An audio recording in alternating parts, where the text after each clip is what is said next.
melihat dengan firman dan berbicara berdasarkannya. Sebab kami tidak memperhatikan yang kelihatan, melainkan yang tak kelihatan. Karena yang kelihatan adalah sementara, sedangkan yang tak kelihatan adalah kekal. 2 Korintus 4 ayat 18. Seharusnya kita tidak menjadi korban di bumi, tetapi menjadi pemenang. Tetapi banyak orang Kristen hidup sebagai korban, sebagai tawanan dari keadaan yang tidak baik, karena mereka tidak melihat dan tidak hidup berdasarkan firman.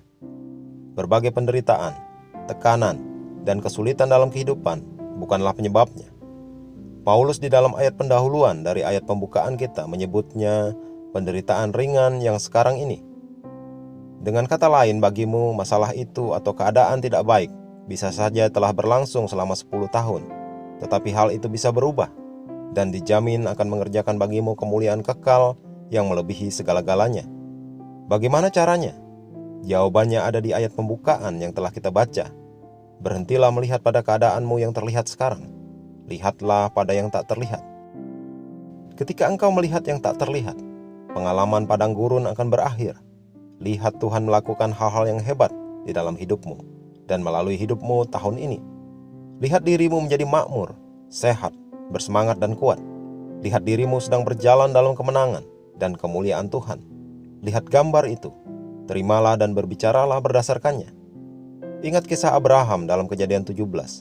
Dia tidak memandang pada apa yang ditunjukkan indera jasmaninya dan melihat pada apa yang tak terlihat melalui mata rohani. Dia melihat dirinya sebagai bapa banyak bangsa, seperti yang telah dikatakan Tuhan. Rasul Paulus dalam Roma 4 menjelaskan pada kita bahwa Abraham percaya pada apa yang telah dikatakan Tuhan tentang dirinya. Seperti ada tertulis, engkau telah kutetapkan menjadi bapa banyak bangsa di hadapan Allah yang kepadanya ia percaya, yaitu Allah yang menghidupkan orang mati dan yang menjadikan dengan firman-Nya apa yang tidak ada menjadi ada. Ini adalah permulaan tahun yang baru. Sesuatu yang harus engkau lakukan dengan sadar dan konsisten setiap hari adalah mendeklarasikan dengan tegas siapa dirimu sesungguhnya. Jangan memperkatakan kegagalan, jangan memperkatakan kekalahan. Milikilah visi yang tepat. Lihatlah dari sudut pandang Tuhan. Meditasikan dan deklarasikan firman-Nya. Ketika engkau menegaskan apa yang Tuhan telah katakan tentang dirimu, jiwamu akan diselaraskan untuk bertindak seperti itu.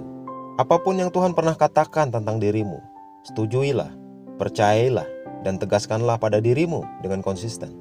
Ibrani 13 ayat 5-6. Programlah hidupmu secara sadar dengan firman Tuhan.